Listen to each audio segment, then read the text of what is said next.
નમસ્કાર મિત્રો, સ્વાગત છે તમારું અમારી ચેનલ પર એક નવા વિડીયોમાં। મિત્રો, સુખ, સ્વાર્થ અને સ્વાભિમાન ભર્યું જીવન જીવવા માટે ધન કમાવવું અત્યંત આવશ્યક છે, પરંતુ જ્યારે પૈસા કમાવાની ખેલછા એટલી હદ સુધી વધી જાય કે જીવન જ એક બોજ બની જાય, ત્યારે સ્વયં સફળતા પણ નિષ્ફળ લાગવા માંડે। છેવટ સુધી સુખ અને સાર્થક જીવન જીવવા માટે મનુષ્ય કેટલું કમાવવું જોઈએ, ક્યાં છે સીમારેખા, ક્યાં સંઘર્ષ પૂર્ણ થાય। એક શહેરમાં એક ખૂબ જ શ્રીમંત ધનિક શેઠ રહેતા। શેઠની પાસે એટલી ધન સંપત્તિ હતી કે જેની ગણતરી કરવી મહિનો વીતી જાય। જો બંને હાથે ખર્ચ કરે તો પણ ખૂટે નહીં એટલી સંપત્તિનો ખજાનો એ શેઠ પાસે હતો। અબજોની ધન દોલત, નોકર ચાકર, બંગલા ગાડી બધું જ હતું। એવી કોઈ વસ્તુ ન હતી કે જે શેઠ પાસે ઉપલબ્ધ ન હોય। શેઠ શહેરના સૌથી ધનિક વ્યક્તિ હતા અને તેમની પત્ની, સંતાનો સુખી જીવન જીવી રહ્યા હતા।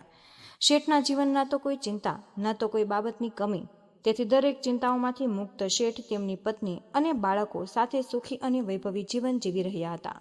પરંતુ જીવન છે ને, પરિસ્થિતિ ક્યારે બદલાય એને કોઈને ખબર નથી। એક રાત્રે શેઠ સૂતેલા અને નીંદરમાં શેઠને સપનું આવ્યું કે મૃત્યુ પામ્યા અને તેમની પત્ની, તેમના બાળકો તેમના મૃત શરીર પાસે બેસી અને ખૂબ જ રડી રહ્યા, રોદન અવાજ રહ્યા, ખૂબ જ વિલાપ કરતા।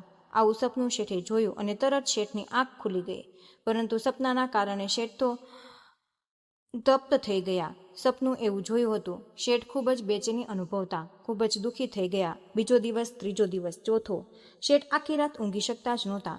એમના મગજમાં એક જ વિચાર ઘર કરી ગયો કે જો હું મરી જઈશ, મારી પત્ની અને મારા સંતાનોનું શું થશે? આવા વિચાર માત્રથી પરેશાન શેઠ તેમના મહેતાજીને બોલાવે અને તેમનું તમામ હિસાબી કામકાજ એ જ સંભાળતા। એટલે શેઠે તેમનાને મહેતાજીને બોલાવ્યા અને કહ્યું, મારી સાથે ઘણા સમયથી કામ કરો છો, પૈસાની બધી લેવડ દેવડ તેમજ મારી તમામ ધન સંપત્તિના હિસાબ કિતાબનું કામકાજ તમે સંભાળો છો, તમે જ બધા હિસાબ કિતાબ લખો। તેથી મને જણાવો કે મારી પાસે કેટલું ધન છે। મેં મારા જીવનમાં ઘણા પૈસા કમાયા, પરંતુ હું ક્યારેય તેની ગણતરી કરતો નથી, તેથી મને આજ સુધી ખબર નથી કે હું કેટલું કમાયો છું। તેથી ગણતરી કરી મને કહો, મારી પાસે કુલ કેટલી સંપત્તિ મિલકત છે? મનમાં વિચાર લાગ્યો કે કોણ જાણે આજે શેઠને શું થઈ ગયું છે, એટલે એણે શેઠને પૂછ્યું કે તમે આજ અચાનક આવી વાતો કેમ કરો છો? પરંતુ શેઠ પોતાના વિચાર પર અડગ હતા। શેઠે પોતાની વાત આગળ દોરાવી અને કહ્યું, મને મારી ધન સંપત્તિ કેટલી છે એ સંપૂર્ણ ગણતરી કરી મને જણાવો। શેઠ, આજે તમને અચાનક શું થઈ ગયું? શું તમે મારા પર શંકા કરી રહ્યા છો? શું તમને વાતની શંકા છે મેં કોઈ હિસાબી ગોટાળો કરીને તમારી તિજોરીમાંથી ઉચાપત કરી? શેઠ બોલ્યા, ના ભાઈ, એવું નથી। એવું હોત તો હું તમને કાયમ માટે મારા હિસાબી કામકાજમાં ન રાખત। મેં ક્યારેય પણ તમારા પર શંકા નથી કરી, પણ મારે મારી કુલ સંપત્તિ વિશે જાણવું છે। હવે પછી હું કમાઈ શકતો નથી। જો મને કોઈ બીમારી લાગુ પડી, મારી સાથે કોઈ અકસ્માત થાય તો મારી પાસે કેટલી સંપત્તિ છે અને હું કેટલા દિવસ કામ ધંધો કર્યા વગર બેસીને ખાઉં, એ જ મારે જાણવું છે। મારી કુલ સંપત્તિની ગણતરી કરો અને જણાવો, હું અને મારો પરિવાર ક્યાં સુધી આ સંપત્તિના આધારે કોઈ પણ કામ કર્યા વિના જીવન જીવી શકીએ। શેઠની આવી વાત સાંભળી એમને એ માણસ સમજી ગયો કે શેઠ કોઈ પણ પ્રકારની ચિંતાથી ઘેરાયેલા છે, તેથી મારે તેમની વાત ગંભીરતાથી મગજમાં લેવી પડે અને તેમની માલ મિલકતની ગણતરી શરૂ કરવી જોઈએ। પછી મુનિ શેઠને કહ્યું, શેઠ, તમારી સંપત્તિ એટલી બધી છે કે હું તેને એકલો ગણવા બેસીશ તો કદાચ વર્ષોનું વર્ષ વીતી જશે, તેથી મને સહાયકોની જરૂર પડે જેની મદદથી હું ગણતરી કરી શકું। પછી શેઠે તેમના બાકીના 8-10 નોકરોને મુનિમજી સાથે મિલકતની ગણતરી કરવા માટે મદદનો આદેશ આપ્યો। આ રીતે મુનિમજીએ તેમની સાથે માણસોને લઈ અને મિલકતની ગણતરી શરૂ કરી। ગણતરી કરતા 1 મહિનાથી વધારેનો સમય વીતી ગયો। ગણતરી પૂર્ણ થઈ અને મુનિમ શેઠ પાસે જઈને કહ્યું, શેઠ, મેં તમારી કુલ સંપત્તિની ગણતરી પૂરી કરી। તમારી પાસે એટલી બધી ધન સંપત્તિ છે કે તમે, તમારી પત્ની અને બાળક આખી જિંદગી કામ કર્યા વગર તમે આરામથી બેસીને ખાઈ શકો અને આ સંપત્તિમાંથી તમારા બાળકોને પણ કામ કર્યા વિના આરામથી જીવન પસાર કરી શકશે। કોઈ દિવસ તમારી પાસે પૈસા અને સંપત્તિની કમી નહીં રહે। શેઠ ખૂબ જ ખુશ થઈ ગયા અને મુનિમનો આભાર વ્યક્ત કરતા, હે મુનિમ, તમે મારી મોટી ચિંતા દૂર કરી। મેં એક સપનું જોયું હતું કે હું મરી ગયો ત્યારે મારી પત્ની અને બાળકો મારા મૃત્યુ પર ખૂબ જ રડી રહ્યા હતા, તેથી મને ચિંતા હતી જો મને કંઈક થશે તો મારી પત્ની અને બાળકોને શું થશે? અકસ્માતમાં મારા હાથ પગ ભાંગી જાય તો કેટલા દિવસ કામ કર્યા વિના હું આરામથી ખાઈ શકીશ, એટલે જ મેં તમને મારી ધન મિલકત નહીં ગણતરી કરી લેવાનું કહ્યું. પરંતુ થોડે જ ક્ષણોમાં શેઠના મગજમાં બીજો વિચાર આવ્યો. શેઠે ફરીથી વિચાર્યું કે જ્યારે મારા બાળકો મોટા થશે અને હું તેમના લગ્ન કરીશ, ત્યારે મારા સંતાનોને સંતાન થશે તો મારે તેમના માટે પણ ધન કમાવવું જોઈએ. જો હું એમના માટે પૈસા નથી કમાઈ શકતો તો પછી તેઓ શું ખાશે? અને હાલ મારે પુત્ર છે, પછી પૌત્ર હશે, અને ત્યારે તેમના માટે કંઈ બાકી વધશે નહીં. હવે શેઠની આવી વાતો સાંભળીને મુનિમ મનમાં વિચારવા લાગ્યા કે આ શેઠ તો ગાંડા થઈ ગયા છે. પોતાના અને પોતાના બાળકો વિશે વિચારવા સિવાય એ એવા લોકો પણ વિચારે છે કે જેઓ હજુ પણ આ દુનિયામાં આવ્યા જ નથી. આટલું બધું લાંબુ વિચારવાની શું જરૂર? ભગવાને જો કોઈને પેટ આપે તો તેના માટે ચોક્કસ ભોજનની પણ વ્યવસ્થા કરી જ હોય. ભગવાન ભૂખ્યા જગાડે છે, પરંતુ કોઈને ભૂખ્યા સુવા નથી દેતા. મુનિમ શેઠને કહ્યું, તમારા સંતાનો, તમારી પત્ની અને તમારા માટે પૂરતું ધન જ્યારે તમારી આવનારી પેઢીના સંતાનો જન્મે છે એમનું તે જોઈ લેશે. હાલ તમે જીવન આનંદથી વિતાવો. આટલી ચિંતા કરવી યોગ્ય નથી. ચિંતા નરક સમાન છે. ચિંતા છોડો, નહીંતર તમે તમારું સુખી જીવન ગુમાવશો. બિનજરૂરી ચિંતા ન કરવી. મુનિમજીની વાત સાંભળી શેઠ તો ગુસ્સે થયા અને કહ્યું, ચિંતા કેમ ન કરું? મારા પછી એ બાળકોનું શું થાય? શેઠને ગુસ્સા જોઈ મુનિમ ત્યાંથી ચાલ્યા ગયા અને થોડી વાર પહેલા શેઠ ખુશીથી હસી રહ્યા હતા તે ફરી પાછા ચિંતામાં ડૂબી ગયા. દિવસે ને દિવસે વધુ નબળા પડવા લાગ્યા. આ રીતે શેઠ ખૂબ જ વ્યતીત અને બીમાર રહેવા લાગ્યા હતા. આ સમાચાર આખા શહેરમાં ફેલાઈ ગયા કે શેઠ ખૂબ જ બીમાર છે, અને પછી તો બધા સગા સંબંધી શેઠજીને મળવા આવતા અને તેમની ખબર પૂછતા. એક દિવસ તેમના બાળપણનો એક મિત્ર શેઠને ખબર કાઢવા માટે આવ્યો. બાળપણના મિત્રે પૂછ્યું કે મિત્ર, શું થયું? તને આવો ભયંકર રોગ ઘેરી ગયો. તારી હાલત આવી દયનીય બની ગઈ. છેવટે તેને શું ચિંતા છે? તારી બીમારીનું કારણ શું?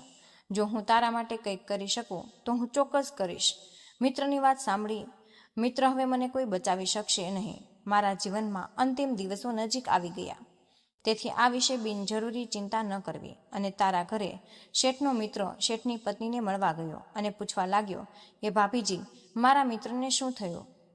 એની આવી હાલત થઈ ગઈ છે. પછી શેઠની પત્ની કહેવા લાગી, એમને કોઈ રોગ જ નથી જેના વિશે હું તમને જણાવી શકું. કોઈ બીમારી પકડમાં આવતી જ નથી. તો પછી હું તમને સારવાર કેવી રીતે કરાવી શકું? આ બધી વાતો સાંભળીને તે શેઠનો મિત્ર સમજી ગયો કે આ કોઈ બીમારી નથી, પરંતુ કોઈ ચિંતારૂગી બીમારી છે. શેઠનો મિત્ર શેઠ પાસે ગયો અને તેણે કહ્યું, હું એક મહાત્માજીને ઓળખું છું જે તારી સમસ્યાઓનું સમાધાન કરી શકે અને તને આ બીમારીમાંથી મુક્ત કરે. તેથી તારે તેમને એક વખત મળવું જોઈએ. એવું કહેવા, જ્યારે કોઈ પણ રોગ વૈદિક ચિકિત્સા દ્વારા ઉકેલી શકાતો નથી તો ત્યારે કોઈ સિદ્ધ મહાત્મા પાસે જવું. કારણ કે જે રોગ દવાથી નહીં દૂર થાય તે ચોક્કસ દુવાઓથી દૂર થાય. એટલે શહેરની બહાર આશ્રમમાં એક મહાત્માજી પધાર્યા તો એક વખત એમને મળી મિત્રની વાત સાંભળી શેઠ બોલ્યા કે જો મોટા વેદ હકીમને ડૉક્ટર મારો ઈલાજ કરી શક્યા નથી તો પછી ઋષિ મહાત્મા શું ઈલાજ કરે? શેઠની વાત સાંભળી તેમના મિત્ર શેઠને સમજાવવા લાગ્યા.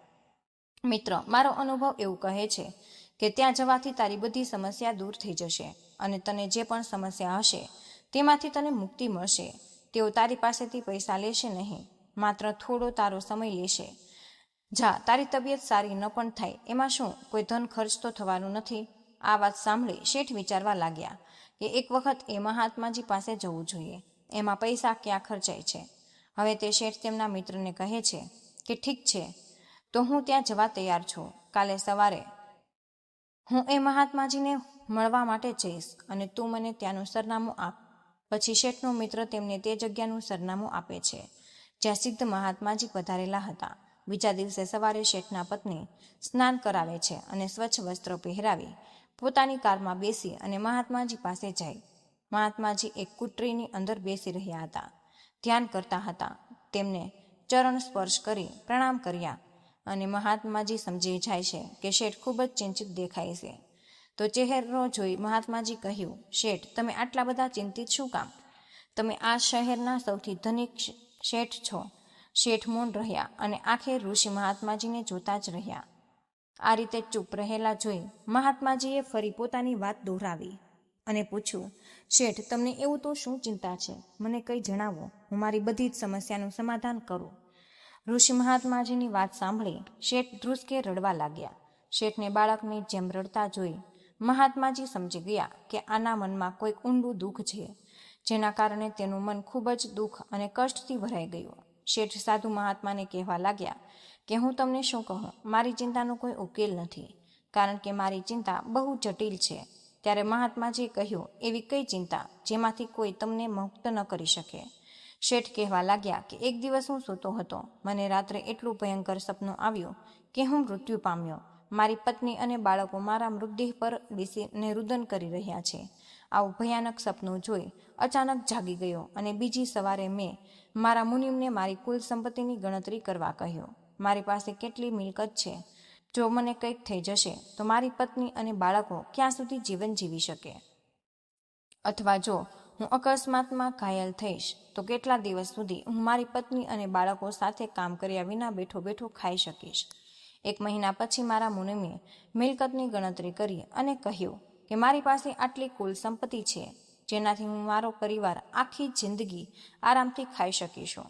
મારી પત્ની અને બાળકો પણ આખી જિંદગી કામ કર્યા વગર બેસીને ખાઈ શકે. આનાથી ખૂબ જ આનંદ થાય. પણ બીજા ક્ષણે મને એ પણ સમજણ કે જ્યારે મારા સંતાનો હશે ત્યારે એક સમયે તેમના પણ સંતાનો હશે.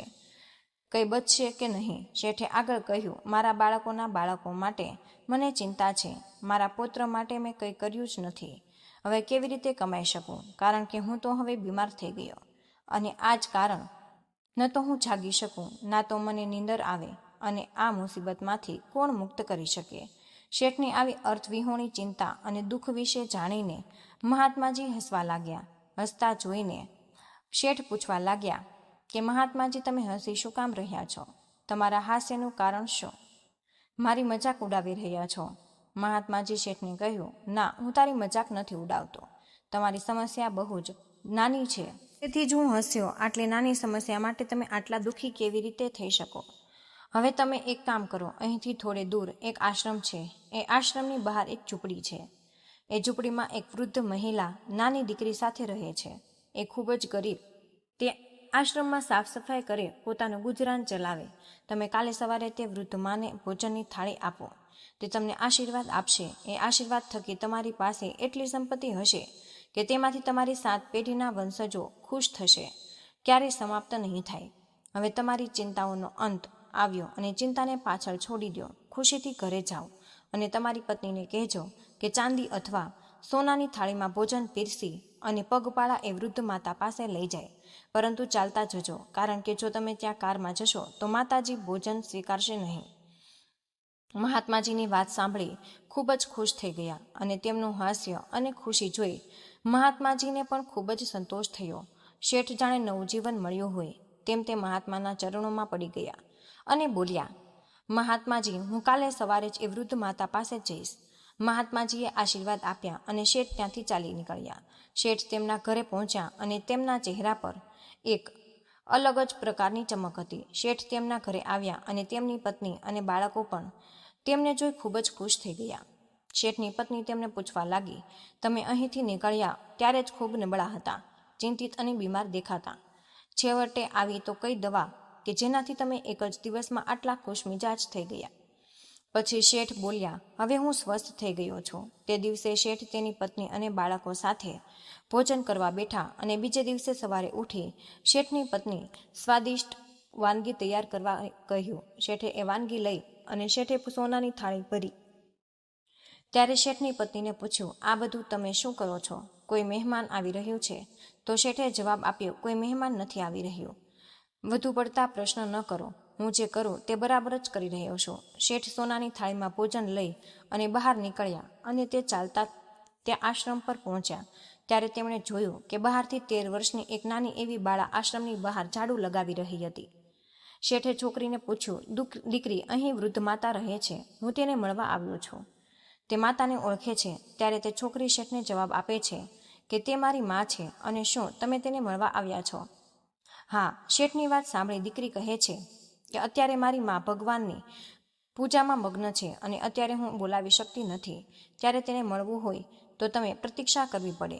તો દીકરીની વાત સાંભળીને શેઠ, મને ખબર નથી કે હું કોણ છું. ખબર પડી જશે હું કોણ છું તો તું તરત જ તારી માને બોલાવા દોડીશ. આ શહેરનો સૌથી મોટો ધનિક વ્યક્તિ છે. મને મળવા માટે મોટા પાયે લાઇનમાં ઊભા રહે. શેઠને આવી વાત સાંભળીને છોકરીએ હસીને કહ્યું, મારી માતાએ કહ્યું છે કે જ્યાં સુધી હું ધ્યાનમાં લીન રહીશ ત્યાં સુધી કોઈ શ્રીમંત વ્યક્તિ તો શું, કોઈ રાજા સમ્રાટ આવે તો પણ મને બોલાવીશ નહીં, કારણ કે મારા માટે ભગવાનની ભક્તિથી કોઈ મોટું નહીં. છોકરીની આવી વાત સાંભળીને શેઠ વિચારમાં પડી ગયા. મારે વૃદ્ધ માતાની રાહ તો જોવી જ પડશે. આવો વિચાર કરી શેઠ આશ્રમની બહાર જમીન પર બેસી ગયા. શેઠ મનમાં વિચારવા લાગ્યા કે હું આટલો બધો મોટો શેઠ છું અને આ ઝૂંપડીમાં બહાર જમીન પર બેઠો છું. મને ખબર નથી પડતી કે મહાત્માજીએ મને ક્યાં ફસાવી દીધો. શેઠ કેટલાય કલાકો સુધી બેઠા અને રાહ જોતા રહ્યા. 4-5 કલાક વીતી ગયા હતા. પછી તેમણે છોકરીને કહ્યું, દીકરી, મને અહીં આયાને ઘણો સમય લાગી ગયો. હવે તો હું તારી માને બોલાવી લે. ત્યારે છોકરીએ કહ્યું, મારી માતા હજુ ભજનમાંથી ઉઠી નથી. ત્યારે ઉઠશે ત્યારે હું તેને બોલાવીશ. તમે રાહ જોવા નથી માંગતા તો તમે જઈ પણ શકો. છોકરીની વાત સાંભળી શેઠ વિચારવા લાગ્યા, મને ખબર નથી કે આ કેવા પ્રકારની છોકરી છે. એક પણ વાત સાંભળવા માટે તૈયાર નથી. છોકરીને પૂછવા લાગ્યા, દીકરી, ઘણા કલાકો થઈ ગયા. તારી માં કેટલા સમયથી પૂજા અને ભજન કરે છે? ત્યારે છોકરીએ કહ્યું, મારી માં ઘડિયાળ જોઈને પૂજા પાઠ નથી કરતા. જ્યાં સુધી તેને સારું લાગે છે તે ત્યાં ભગવાનની ભક્તિમાં લીન રહે. તેમના ભજન ગાય છે અને જ્યારે તેને સારું નથી લાગતું તો તે ઝડપથી ઊંઘી જાય. મારી માં કોઈ સમય મર્યાદા નથી, એટલે એ વિશે હું તમને સાચો જવાબ નથી આપી શકતી. માટે કૃપા કરીને મને માફ કરો. શેઠ મનમાં વિચાર કરવા લાગ્યા, હવે હું આ થાળીમાં છોકરીને જ આપી દઉં તો ચોક્કસ તેની માને આપી દેશે. અને પછી શેઠ એ દીકરીને કહ્યું કે હું આ થાળીમાં તારી માતા માટે જમવાનું લાવ્યો છું. જ્યારે પણ તારી માં પૂજા અને ભજનમાંથી જાગે ત્યારે તેમને આપી દેજે. પછી શેઠની વાત સાંભળી અને છોકરીએ કહ્યું, શેઠ, અમારી પાસે પૂરતું ભોજન છે, પછી આનું અમે શું કરીએ? આ કેટલું સ્વાદિષ્ટ ભોજન છે અને મેં સોનાની થાળીમાં ભોજન પીરસ્યું. તમારી બધી ગરીબી દૂર થઈ જશે અને તમે સુખીથી જીવન જીવી શકો. આવી નેક ઈચ્છાથી જ હું તમને આ સોનાની થાળીમાં ભોજન પીરસીને આપવા માટે આવ્યો છું. તો એ છોકરીએ હસતા હસતા જવાબ આપ્યો, મને નથી લાગતું કે સોનાથી સુખ મળે. જે માણસને હસવું હોય તો ઝૂંપડીમાં પણ હસી શકે અને રડવું હોય તો તે મહેલમાં પણ રડી શકે. ધનનો સુખ અને દુઃખ સાથે શું સંબંધ? સુખનો માર્ગ માત્ર સંતોષમાંથી જ પસાર થાય. માણસ જેટલી તૃષ્ણા વધારે એટલું જ તેને દુઃખ મળે. અમારે તો જીવવા માટે માત્ર દેહ ઢાંકવા વસ્ત્ર અને ખોરાક જોઈએ. એટલે છોકરીની વાત સાંભળી શેઠ એને સમજાવવા લાગ્યા કે દીકરી, કદાચ તને ખબર નથી કે આ ભોજન કેટલું સ્વાદિષ્ટ હોય. તમે જે ખાવ તે ખાસ નથી, માટે આજે હું આ લાવેલા ભોજન જમો અને ખૂબ જ મજા આવશે, આનંદ આવશે. છોકરી શેઠને કહે છે, શેઠ, તમે બિલકુલ સત્ય કહો છો. ખાવાનું ખાસ નથી. ગામની એ વ્યક્તિ તમને કેળાના પત્તામાં દાળ અને ભાત શાક આપ્યું હોય, પરંતુ તમારી પાસે સ્વાદિષ્ટ વાનગીઓ છે. પણ જો અમે લાવેલ વાનગી ખાઈશું તો હું તે દાળ અને ભાત શું કરીશ? ત્યારે શેઠે કહ્યું કે તમે દાળ ભાતને ફેંકી દો અને આ સ્વાદિષ્ટ વાનગીઓનો આનંદ લઈને. છોકરી કહે છે કે ના શેઠ, અન્નના દાણા પર ખાનારાનું નામ લખેલું હોય. આ ચોખાના દાણા પર ખાનારા અમારું નામ લખેલું છે. મારો હિસ્સો છે. હું અન્નનું અપમાન નથી કરતી. અહીં વાત સ્વાદની નથી. ખોરાક શરીરને પોષણ અને શક્તિ પ્રદાન કરે. તેથી જો કડવો અને સ્વાદહીન ખોરાક શરીરને સ્વાસ્થ્ય માટે સારો હોય તો પણ આપણે તેનું સેવન કરવું જ જોઈએ. અને સ્વાદિષ્ટ ખોરાકના કારણે શરીર અનેક રોગોથી ઘેરાઈ જાય. તેથી જ અમે ક્યારેય સ્વાદની ચિંતા કરતા નથી. તે શેઠ કહેવા લાગ્યા કે જો તમારે આજના ખાવાની વ્યવસ્થા છે તો હા લાવેલ ભોજન થાળી છે અને લઈને મૂકી દો, કાલે ખાઈ લેજો. પછી છોકરી હસી અને કહેવા લાગી, ના શેઠ, અમારી યોજના એટલી મોટી નથી, કારણ કે યોજના તો ભગવાન બનાવે. ભગવાનની યોજના સમયે આજનું વિચારીએ અને જો ભાગ્યમાં હશે તો અમારો હિસ્સો ચોક્કસ અમારા સુધી પહોંચે. એટલે જ અમે આવતીકાલની ચિંતા નથી કરતા. જે લોકો ભવિષ્યમાં જીવે તેમના વર્તમાનને દૂષિત કરે અને જેમનું વર્તમાન સુખી નથી એમનું ભવિષ્ય પણ દુઃખ તકલીફોથી ઘેરાયેલું હોય. જેઓ તેમના ભૂતકાળમાં જીવે તેઓ તેમના વર્તમાનને દુઃખી કરે. તેથી જ અમે ન તો ભૂતકાળમાં જીવી શકીએ ન તો ભવિષ્યની ચિંતા કરીએ. તેથી હે શેઠ, તમે આ ભોજન તમારી સાથે પરત જાઓ. કારણ કે ભગવાને જે પણ આયોજન કર્યું હશે તે થઈ જશે. શેઠ, તમે જોયું કે જ્યારે બાળક નાનું હોય ત્યારે કામ નથી કરતું, ચોક્કસપણે ખોરાક લે, ભગવાન ચોક્કસપણે તેનો હિસ્સો તેના સુધી પહોંચાડે. તો પછી ભગવાને આપણને પેટ આપ્યું તો તે ભૂખ પણ સંતોષે છે. માટે વધુ તમારે ચિંતા ન કરવી. આજે કંઈ પણ થઈ રહ્યું હોય તેનો આનંદ માણવો જોઈએ. આટલી વાતો સાંભળીને શેઠ તો છોકરીના પગમાં પડી ગયા હતા અને કહ્યું કે હે દીકરી, હું તને કયા જ્ઞાની અને મૂર્ખ સમજી બેઠો. મેં તારી પાસેથી જ્ઞાન મને આજે પ્રાપ્ત થયું, તે મને આજ સુધી કોઈની પાસેથી પ્રાપ્ત નથી થયું. હું હવે સમજી ગયો કે માણસ ગમે એટલી યોજનાઓ બનાવે, પરંતુ ભગવાન જે યોજના બનાવે તે જ હંમેશા સફળ થાય. તેથી વ્યક્તિએ હંમેશા વર્તમાનમાં જીવવું જોઈએ અને આવતીકાલની ચિંતા ન કરવી, કારણ કે જે પણ જન્મે છે તેનું ભવિષ્ય ફક્ત ભગવાન જ સુનિશ્ચિત કરે.